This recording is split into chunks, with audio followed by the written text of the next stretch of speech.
Maybe think about national airline carriers or banks like 20 years ago.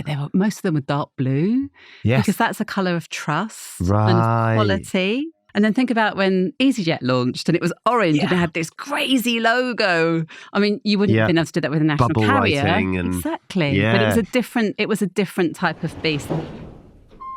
The Businessmen, sponsored by BT Business.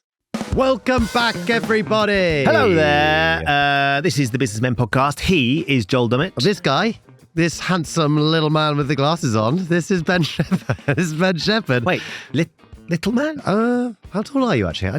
You're an interesting guy, actually. Who's taller? A little bit littler. For those of you not watching, I've just proved by standing up I'm taller than Joel. It's all been pretty plain sailing in our business so far, hasn't it been? Yeah, plain sailing with a light breeze, Joel, I think they'd say.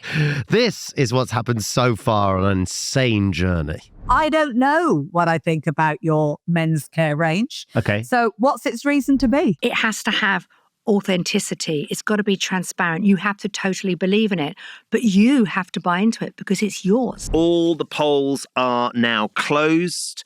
We have taken the votes. They have been counted and verified, and we can now reveal the name for our skincare brand is Joel and Ben for Skin. Yeah. You heard it. We have a name. It really is Joel and Ben for Skin.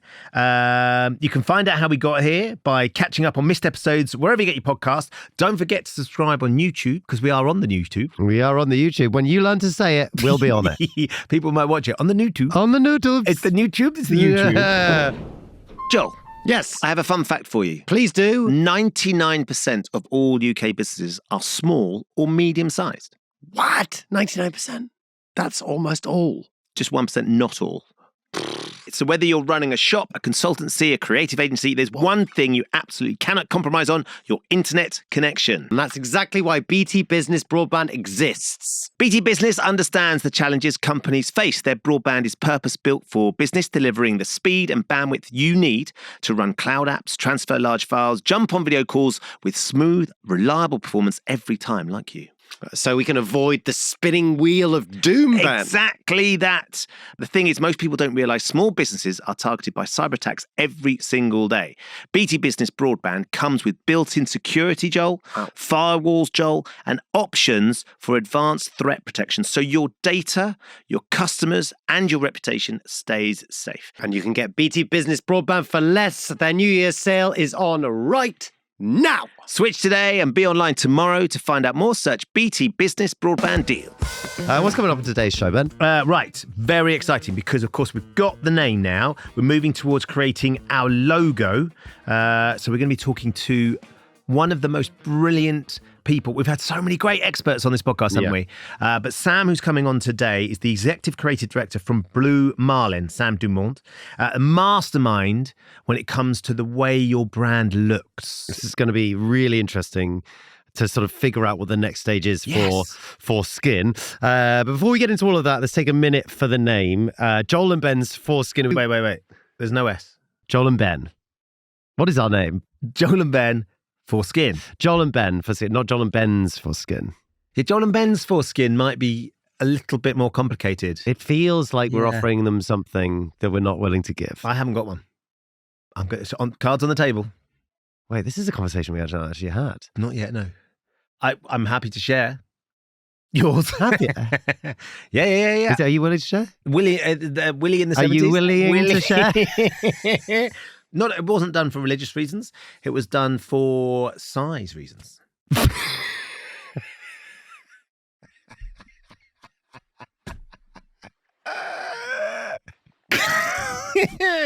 I can't believe this is the first time we've had this conversation. But, by the way, our name is Joel and Ben for Skin. It is a different thing entirely. Yes. It's for Skin. Voted for by our Instagram followers who follow us on Instagram at The Businessmen Pod. Our free Patreon as well, patreon.com/thebusinessmen. They voted for it. They chose it. It's on them. So on Instagram, at Julie Thornton99 said, has to be Joel and Ben for skin. It's catchy, people won't forget it. It's tongue-in-cheek and doesn't limit you to the face if you developed body products. Yes. Good luck. Because we've talked about the overarching idea of Joel and Ben for skin is the first product, for eyes cream, for play, for... A friend of mine said we could do 4 candles. It's clever. Yeah. You know, classic Two Ronnie sketch. Yeah. My father-in-law would buy 4 candles off us. Yeah, Joel and Ben, true. 4 candles. We just sell everything in force. M. Williamson. M. William Anderson. Hello. Mr. Anderson. Oh, what a We're in the Matrix.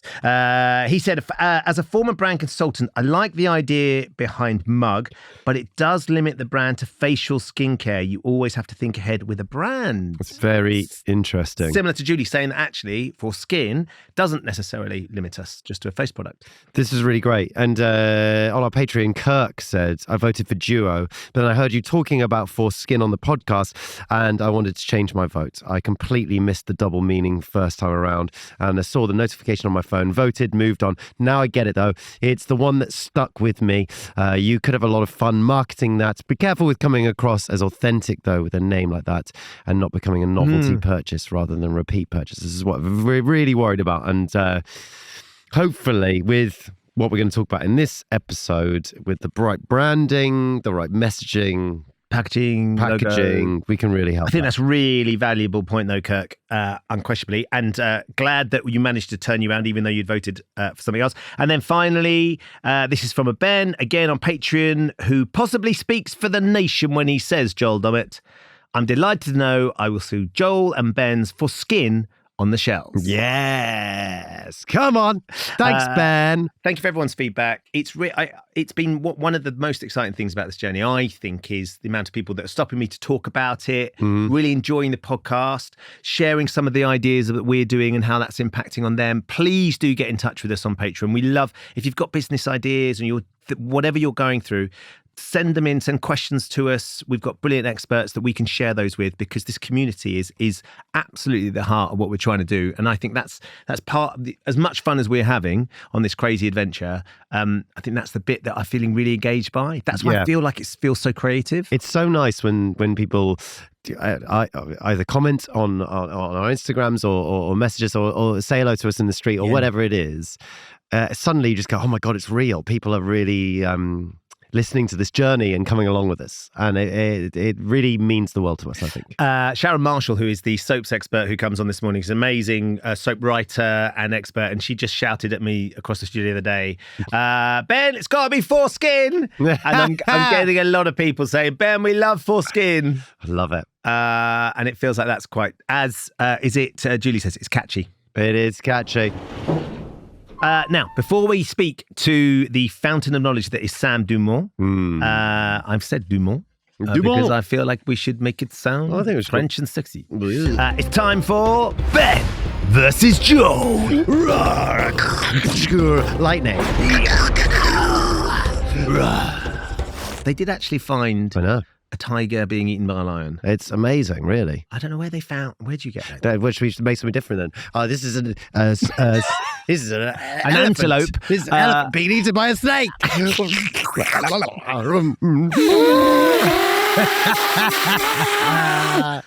He's good at elephant noise. Elephant impression. Your talents don't cease to amaze me. Do you know who I was taught that by? I was taught that by Irish rugby legend, former Ireland captain. Stop it. British Lion legend, Keith Wood. This is, again, you're so showbiz. The flying potato taught me that. Something as ridiculous as making an elephant noise. You never know who taught me that. I absolutely love that. Right then, Ben versus Joel. Here we go. If you have been listening, you will know that we have been set a challenge of trying to reach 5,000 survey responses by February the 14th. Valentine's Day. The day of love is when we want to try and hit 5,000. We're going to get 10,000, hopefully, eventually down the line. But we want to try and hit 5,000. And if we get to 5,000 surveys on February the 14th, what happens, Joel? One of us is getting pierced. Yeah. So whoever has had the least contributions to the survey, to that 5,000, will have to have part of their anatomy pierced. You've been voting for that. I think it's pretty apparent. Nipples. Just thinking about it makes me feel all sensitive. And you've got lovely areola. I've got famously quite far apart, my nipples, just to be known. Are they? Yeah, they're quite far apart, my ones. Like, they're not where you know when people do that thing at parties, they go, I know exactly where your nipples are. They never get it right with them. Pin the nipple on the Dommett? Never. No chance. They're sort of naked. I look like, when eyes are on either side of a fish. You look like an iguana. That's exactly what I look like. You've got what? Iguana style nipples? I got iguana nips. Wow. So where are things currently? We're going to have a word from Russ, who is our business development director. He's been keeping tabs on this. This is where we stand right now. Just checking in with you for your survey results this week. Good news, you've gone past the 4,000 surveys completed barrier, so you're on 4,014. But who has brought the most in? This is more important. So, Joel, you have brought in 1,322. What? Ben, you have brought in 1,713. Well done, Ben, you're back in the lead. And because you completed last week's challenge successfully, you get an extra 50 points. That takes your total to 1,763. Good week, guys. Same again next, please. That is a massive turnaround. That is a huge turnaround. These national treasures need protecting. That's what the people have spoken. The people are speaking, and they've spoken. And despite your dirty tricks, Dommett, and admittedly Kat and Sam Thompson trying to get everyone to vote for me, yes! This is unbelievable. Can we close the vote now? That is a big old margin as well. That's big old margin. I'm not talking about the distance between my nipples. Okay, so good news. Great news for you. Good news for these nipples. Oh, my Not so God. good for iguana nips in the corner. Oh, my God. Icky nippy over here. God. No, this is terrible news. Icky nippy, let's get pinchy. Okay. Well, let's get on to this week's Joel versus Ben, which was to approach a stranger and ask them what their skincare regime was. And how did you get on, Ben? I did exactly that. I approached a stranger, and would you like to hear what... I would like it, yeah. Hi there, right, so I've met this gentleman. What's your name? Moses, I'm Ben. Moses, I have to tell you all about a podcast that Joel, Dommett and I are hosting. Okay. It's called The Businessmen. We're launching our own skincare brand. You have a very lovely skin complexion, Moses. What do you do? What is your skincare routine? The secret is Vaseline. Vaseline? Yeah. Have you always had a good skincare routine since you were little? No, I actually had eczema when I was little. Right, okay. And Vaseline sorted out the eczema? No, but I say just going outside and diet is definitely boosters for skin. Diet as well? Yeah. And so is the routine just Vaseline? Do you put moisturiser on? Do you have any... I may change up, use coconut, different types of exfoliating creams. So are you interested in skincare? You're interested in cancer? Yeah. 50-50, okay. Because why do you not necessarily like men's skincare? I say because I'm not someone that takes the time to look and research. Yeah. I do have that feeling that it may take time out of my day. Okay. Too much faff, too much stuff.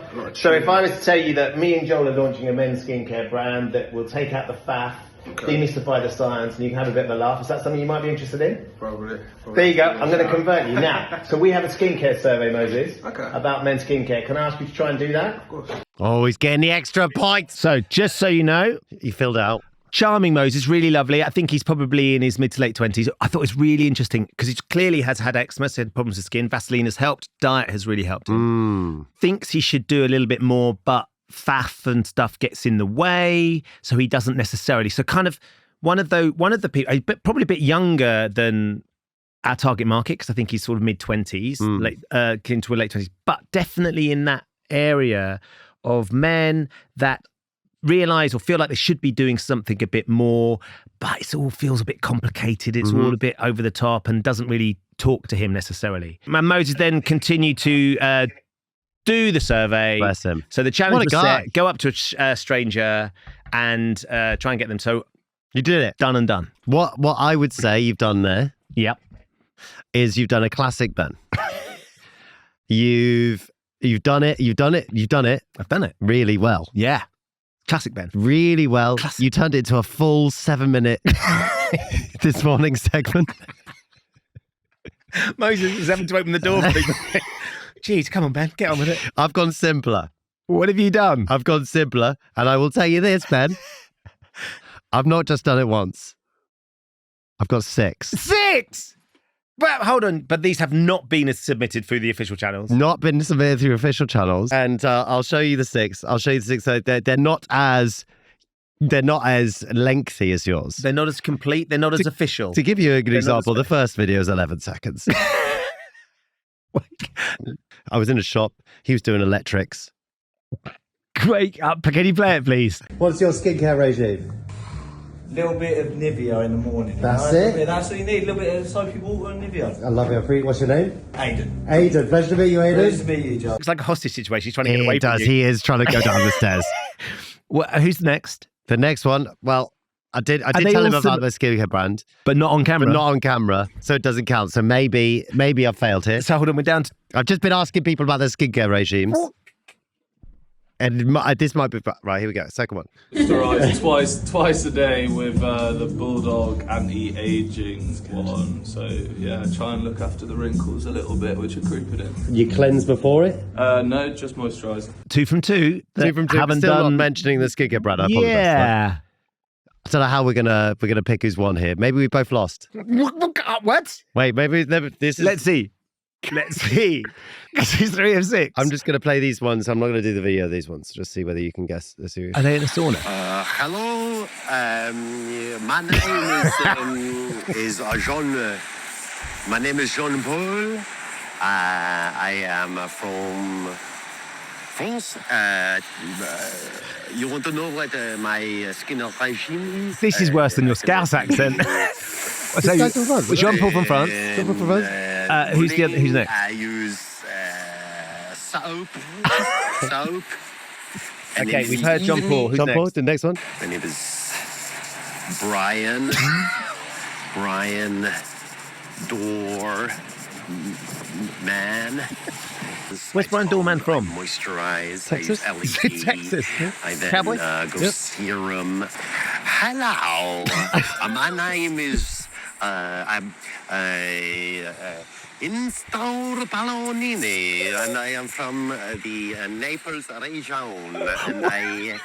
And you want to know my skin regime? I use in the morning. I use a cleanse. Okay. And then I must. You get the idea, but he's got a very interesting routine. It's quite an international group of strangers that you met. It was outside an international school. We'd just done a sesh. Class. Were you involved in the class? Just walking past. Strangers. And they were keen to chat. They just That's really... amazing. You're right. I don't know. Well, Really we're going to willing. have to refer to some of the bosses to work out who actually delivered. So the ruling is True. coming in from the Voices of God, which is because I got Moses to do the survey, to sign up to the survey, to be part of this journey, which I thought was the point of it. I get bonus points. So you get the 50 bonus points, but even if we both win or both lose, equals, you get the 50 bonus points, so you win anyway. Yeah. Like taking candy from a wide nipple baby. I'm livid, or as my friend from Italy would say. I am livid. Okay, so we are getting close to the Booby Prize. I've taken the lead. We only have a few weeks left, though, really, before February the 14th is the closing date of this piercing challenge. 1,000 more to go, essentially. 1,000 more to go. There's been a big uptake, which is great. Been really great. So thank you, everybody, for doing the skincare survey. If you haven't yet, we would love you to do some more. It really is massively important information for us. However, we need a challenge for this week, Joel. What is it? This week's challenge. Here we go. Ask your most famous friend to record themselves saying, "I can't go anywhere without Joel and Ben's foreskin." Video proof required. Bonus survey responses if they shout it in public. What? Shout it in public? Oh, come on. Come on. The problem with this is I know that my most famous friend is definitely less famous than Ben's most famous friend. What are you doing this week? What's on the cards? Where will you be going? Who will you be seeing? Have you got any gigs? Ben, could you just quickly say on video to me? I can't go anywhere. I think you're my most famous friend. So we'll find out next week who we have managed to strong arm into shouting in the street, I can't go anywhere without Joel and Ben's foreskin. Let's give it a go. Okay, let's turn our thoughts back to today's show because we've got a really fabulous guest, haven't we? Sam Dumont is an executive creative director at Blue Marlin, has worked with huge brands like Unilever and to small startups. She's here, essentially, Joel, to take our brand with its core values and turn that into a visual identity. I'm very excited. I cannot wait. Let's get her in. Thank you for joining us on The Businessmen. You're most welcome. Delighted to be here. You are, by definition, the executive creative director at Blue Marlin. That's right. Work with some huge brands across the gamut. Yep. Massive ones. Massive. Unilever, like the biggest. But you've done startups too as well. So you've gone all right down to the small stuff. Yeah, absolutely. A real breadth. And that's been really good fun, actually, working in totally different types of branding projects. Have you got a preference? It's a really good question, actually, because I was thinking about that on the way here. I was thinking, what do I like? I like both for different reasons, but I like brands where I can make more of a difference. So the brands that I don't enjoy working on are the ones that are really big and really static and they don't want you to change much. Right. I like startups because you've got a blank canvas, but it can be incredibly hard to get cut through. Sorry, it can be. No. But I love working with brands that maybe have lost their way a bit, actually, and I can help them kind of get back on track. And that's a really powerful. That's a really powerful brief. I love doing stuff like that. So essentially, Sam, you're sort of here to take sort of our core sort of brand values that we've established and turn them into like a sort of visual identity for us. Is that correct? Yes, absolutely. And hopefully give you some tips and your listeners some tips about design and how it's useful. It's going to be so useful. Yeah. So, well, I mean, as you pointed out, how do you logo? I thought that was such a funny and great expression. Like, he has a lot of them. To logo. Sam, strap in for some of his funny expressions. But how do you logo? I mean, it's a great point, isn't it? If you haven't logoed before. Yeah. I don't know how to do that. How would you describe a logo? If I said to you, what do you think a logo is? I mean, that's everyone's a good got a point of view. If I was to say, what is a logo? I would say it's a... visual identity for a brand. Oh my God, Ben. It's exactly what I was going to say, but with worse words. No, but it's quite helpful to speak in almost very, very simple words to help people understand. Because visual identity is still quite complicated language. All right. To a lot of people, right? Yes, for sure. I understand it. I'm going to say it in the most simple way that my 2.5-year-old would say it. Okay. But it's essentially the brand's picture. Yeah. Your 2.5-year-old would use that phrase. Hey, you're so advanced, Mom. By the way, just be ready for wild. Daddy, I think you'll find it's the brand's picture. It's the brand's picture. He would probably go, it's the visual identity. Maybe, yeah. So it's the brand's picture. So if you were to draw a picture of what the brand represented, that would be the logo? That's a really nice way to put it, actually. And sometimes we do that with consumers. Sometimes we say, draw X, and we see what they draw to find out what's important. It happens a bit less these days, but when I first started, that was something we did a lot. It was really, really interesting. But I like to think of it as a kind of brand's calling card. And it's the thing that kind of people recognize. So I'll show you something, you'll go, oh yeah, that's X. Yes. Even if you can't see the name. This is what I was going to ask really you, which I think is really fascinating. What do you think is more important in the current sphere of the world? Is a name more important or a logo more important? Ooh. That's a really good question as well. I think it's a combination of both. And I think that how you use design with the name can change its meaning or its feeling so much. Yeah. Do you see what I mean? Yeah. So they kind of got to work hand in hand if they're going to be successful. Do you want me to show you some logos and you see? Yes, we like games. Okay. One of them will be that. Any chance we get to gamify. Without any words. The Body Shop. Yeah, exactly. So it's got really just distinctive... brought back Dewberry as well, by the way. We had a thing on the show. After 30 years of campaigning, because we only talked about Body Shop as... like you say, an amazing logo, an amazing brand, but sort of people lost its way through various acquisitions. Absolutely. Yeah. But still incredibly powerful. That's been around forever and a day. Okay. So there we go. Yes. the green crocodile. You don't need to see the words. No. You know straight away. Now, fashion brands, it's a little bit easier, I think, because they show up quite a lot on clothing and things like Chanel with the C's, you see it on handbags. So they have a slightly different advantage because people wear them, but still really powerful. What's interesting about that? We know that's Lacoste. That's the green crocodile. It's not even a good crocodile. No, I was just thinking exactly the same. I've got another one that I've made up for you, just to show how you could use very simple shapes. I hope this works. Yes. Very simple shapes like squares and very simple typography. But I've taken out the real letters and I've put some others in. Okay. So let's see if you know what that is supposed to be. So just in case, if people are listening rather than watching on YouTube, what Sam's holding up is it's a black oblong with 3 white squares in the middle. The first square's got an X, the second square's got an X, and the third square's got a Y. And they're in black letters. And you've changed. I know where it is now. I'm in. Okay, you're in. So I have changed. I know what it is, Ben. Changed the letters because I think this is a very powerful mark, but it's incredibly simple. It's squares and letters. So but it's simple. the way they put the 3 squares together. Yeah. They have the double letter at the beginning. So do you want to tell everybody what it is? It's BBC. Absolutely. Oh, wow. God, of course it is. Isn't it interesting? Yes. You're so ITV, Ben, that you can't even see the logo. You can't even... That's so true. Oh, show me that again. So what Sam's holding up, in case you're not watching this, essentially it's the BBC logo, black with the white letters, but the XXY. Yeah. Yeah, it's really fascinating, isn't it? The sort of memory recall. Yeah. Things like this is incredibly powerful. And the BBC is so synonymous with that. And I think that's one of the points about working with big established brands. You need to be really careful that you don't change too much because you lose consumers and you lose sales. There's this fantastic, well, it's not a fantastic case. It's a good example of a brand doing a really bad job when they redesigned. You may know this. It was Tropicana.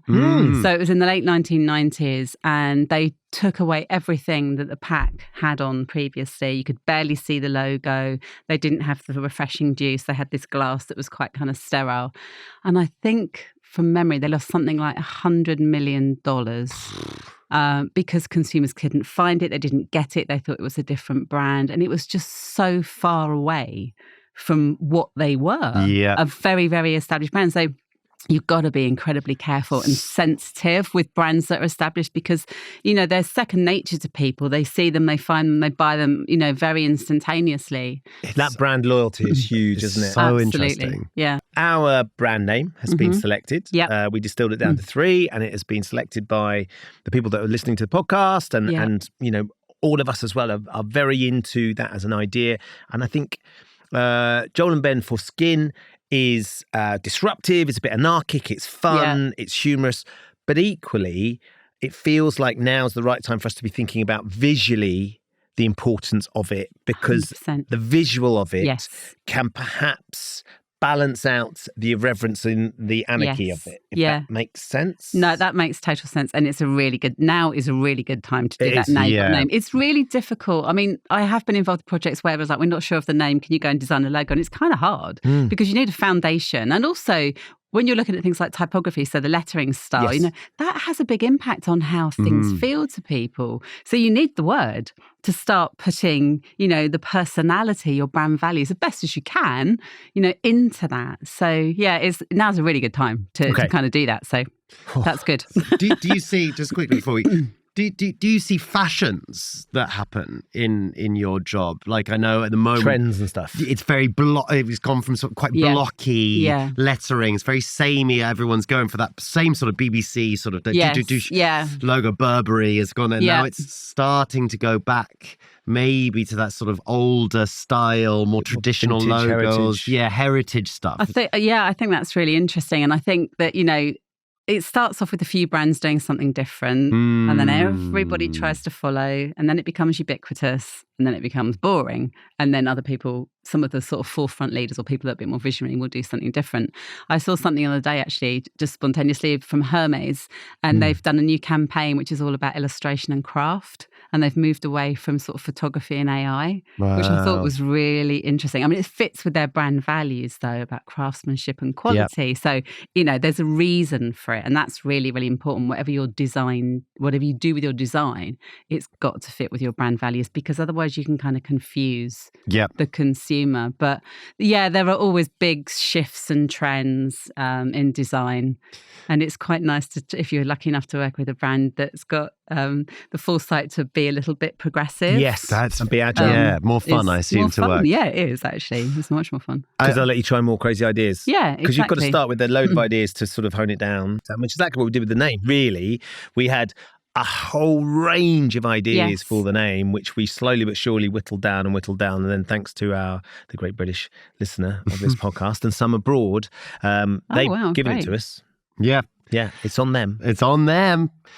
I think now about making it appeal to the right people in the right places, I think is really where the logo comes in and the branding comes in. And I think I'm really excited. I feel really excited. I feel like creative. I feel that's good. And that's why it's brilliant that you're here with us today, because it's the creative brief is the point, right?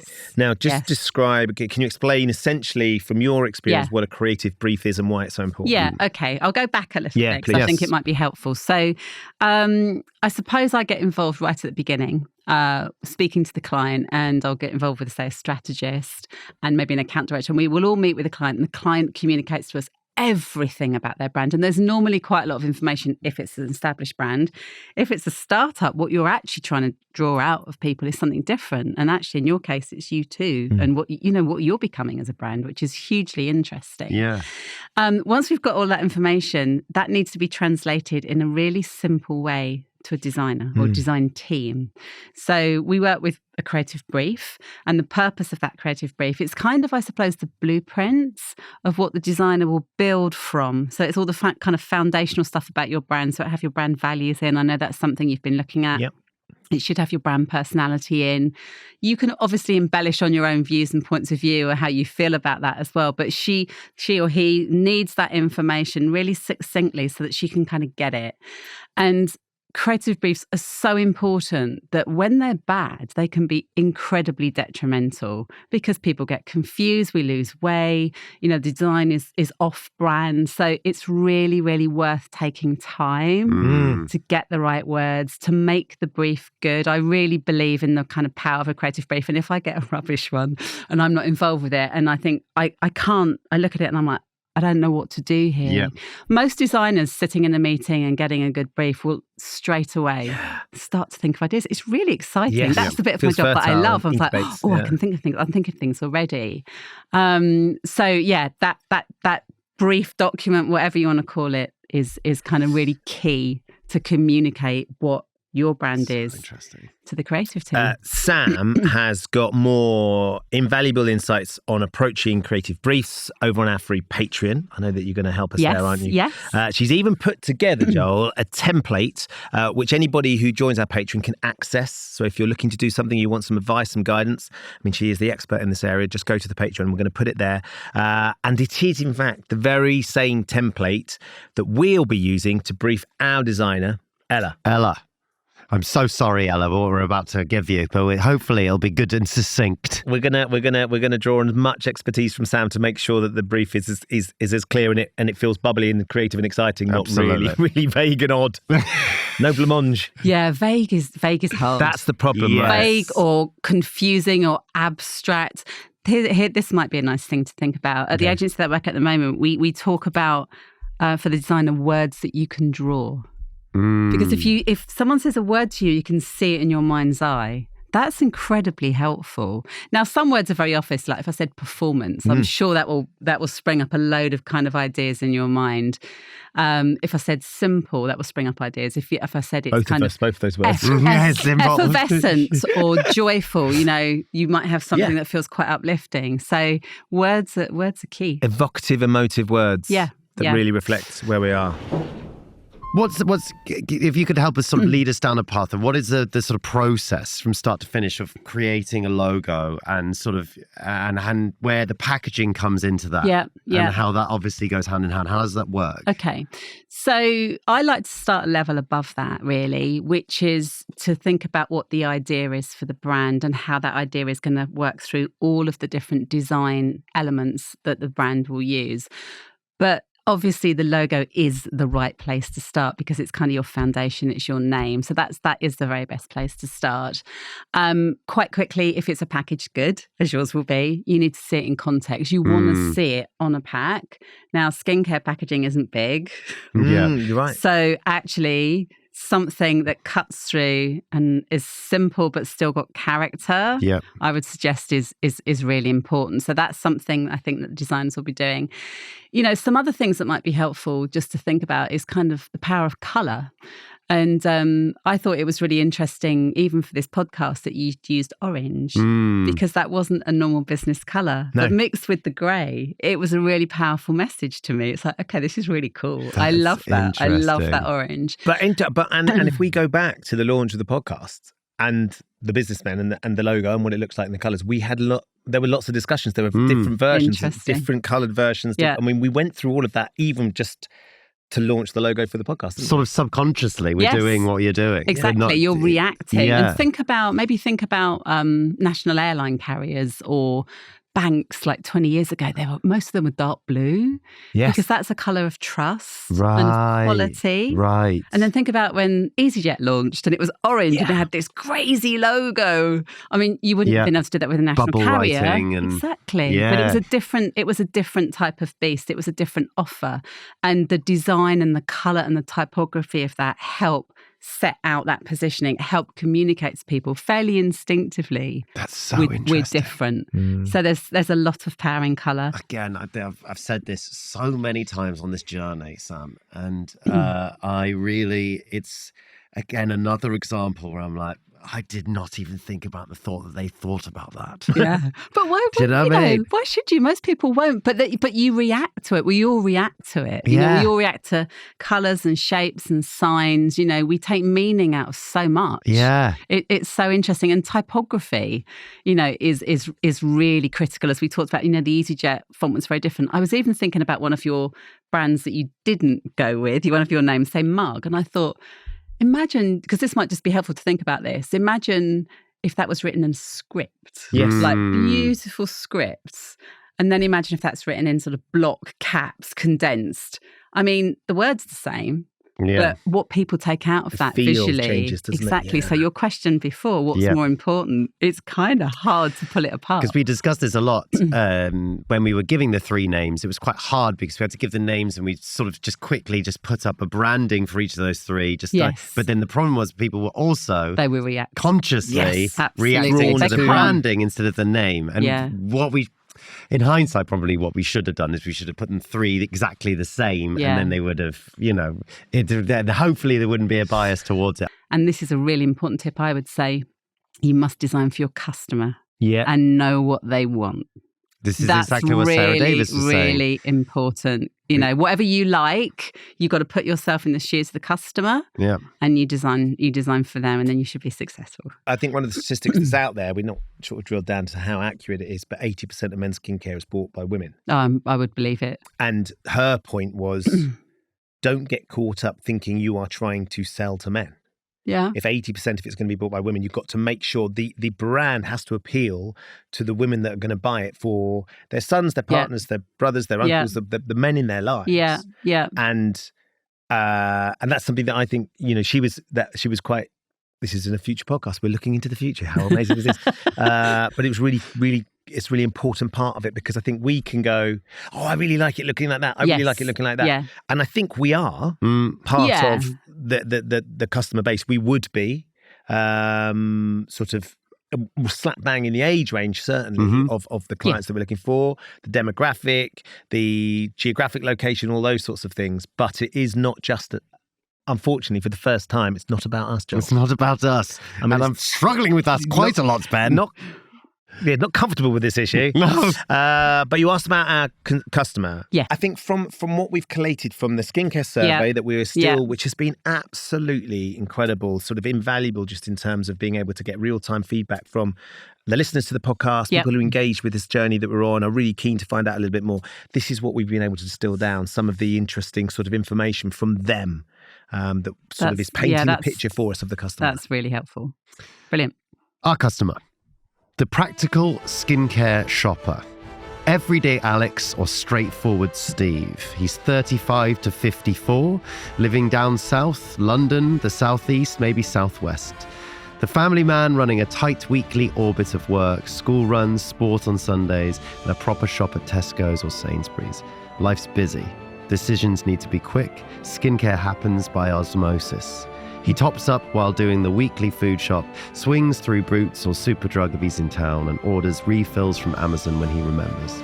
He's loyal to brands that have never let him down. The friction. He's surrounded by noise. Serums, acids, toners, actives. It feels like a revision for a chemistry exam. 40-pound moisturizers sound like a wind-up. What he actually wants. Simple, affordable, proven. 1 or 2 products that work, fit into his routine, and don't ask questions back. He wants to feel sharp at work, decent in his clothes, and have an energy left for family, friends, and the odd pint. Skincare to him is maintenance. Like stretching, like protein, useful if it's straightforward, ignored if it isn't. I think that's brilliant. And I think actually what's impressive is you're already a step ahead of quite a lot of people, because people can be a bit too generalist. So even some of our clients sometimes be like, oh, they're males, like you started, 35 to 54, and you don't get much more than that. But writing about a real person is so helpful. There's so many clues in there that I think the designer will like as well. You know, you don't want it to be fussy or complex or too highbrow, just that sort of instinctive, make it easy, make it work, make me love it as well. Yes. But I think that's great. Well done. High performance, low effort. Very good. High performance, low effort. Yeah. Hopefully just make you smile a bit too. Yeah. Yeah. And I think that's what we're sort of trying to do all in one package. Yeah. It seems to me that there's not enough, it's a very serious industry, understandably so. And hopefully bring a bit of fun, but also something that's really, really works. Like it says, we want something proven, something that works. Because I think both of us, and then this is something that I've learned as I've in my career, is we take our job really seriously, but we don't take ourselves seriously. And I think that's the point. Yes. Right? Yeah, that's a really nice angle. We take the products really seriously, but we don't want to take the whole thing. We want to be able to enjoy it. The only thing I'd like to think, and maybe this is and I know this has been distilled down by our surveys, we need more surveys from up north. Because I think straightforward, Steve, I've got lots of friends up in the Midlands, Manchester, Northeast, Northwest, that some of my friends up that way are really into skincare and look after themselves. Yeah. So I think we need. It's cold up there. They need it more than ever. They need they need a barrier. So that's quite interesting for me, is that actually from the collation of the information is we've had much wider response from the down south. Yeah. I don't know why necessarily. I don't know what it says. You're just not very big up north. I think there's plenty of places I'm not very big. I think we've got to work on that. Work on that. Most kind of trends that tend to happen in the south and southeast, though. Right. So I think the sort of burgeoning male skincare category. I don't know this for a fact, but my hypothesis would be that the sales are greatest in this region. Okay. But I think you're right. It's really important to get an average, across the country of everybody and really understand what it is they're looking for. But yeah, I think that's really clear. It's exciting. Maybe I can talk my husband into using it. I'll keep nagging him. There we go. To use product. So look, what's going to happen next is Joel and I are going to try and brief our amazing designer, Ella Williams-Brown, separately. I don't like doing things without you. I love this. Because you go rogue. Yeah. But we're your cat dealer. You have to be with We're going to do it separately. Yeah. So Ella is going to come up with 2 logos based on our briefs, which you guys, the community, will then vote on to decide which one becomes the logo for Joel and Ben for Skin. I'm very excited. It is. I'm also really excited to see how different they are. Or, I mean, maybe we're so aligned that they turn up and they're both exactly the same. And then we're destined to be together as partners for the rest of our lives. You were saying that a good brand, when you sat and you told to a good brand, you start to visualize things immediately. Yeah. When we've given you who our customer is, we've given you our name of our brand. Yeah. Would you say things are bubbling, or is there no bubbles? No, definitely, because and also this is quite important. I can see what it isn't. So it's really important to understand what it isn't, what you don't want to be. That's almost as important as what you do. But yeah, there's some stuff bubbling for sure. It's exciting. It's hugely exciting.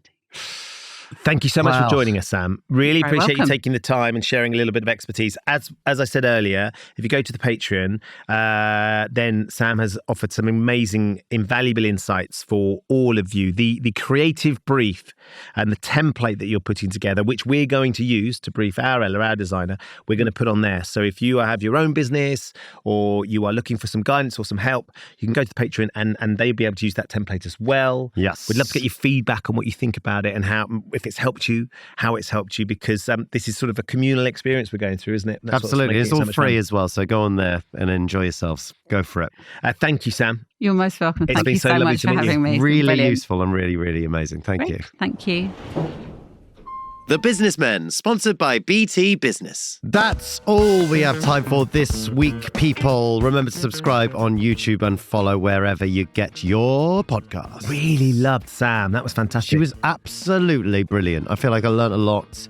And it sort of made me quite excited for the next step. And do you know what she was saying when the designer gets all those really brilliant briefs and they start fizzing with ideas? I kind of feel a little bit more fizzy. Yeah. We met Sam about, we've got to pitch and to brief Ella for our designs. What are they going to look like? Oh God. What will your logo be, Dommett? I don't know yet. Don't know. Before we all find those crazy little things out, next week, very excited because we have an incredible former youngest ever dragon in the den. Sarah Davies, a good friend of both of ours, and an amazing woman in so many different ways. She's so brilliant. What she created with Crafter's Companion, her experience of being on the den. She's now moved into broadcasting. Is a font of incredible knowledge. Backs lots of startups now, of course. Can't wait to get her thoughts on our brand, Joel and Ben Foreskin. Very exciting indeed. Thanks for joining us, guys. This has been The Businessmen. We'll see you next week. Bye.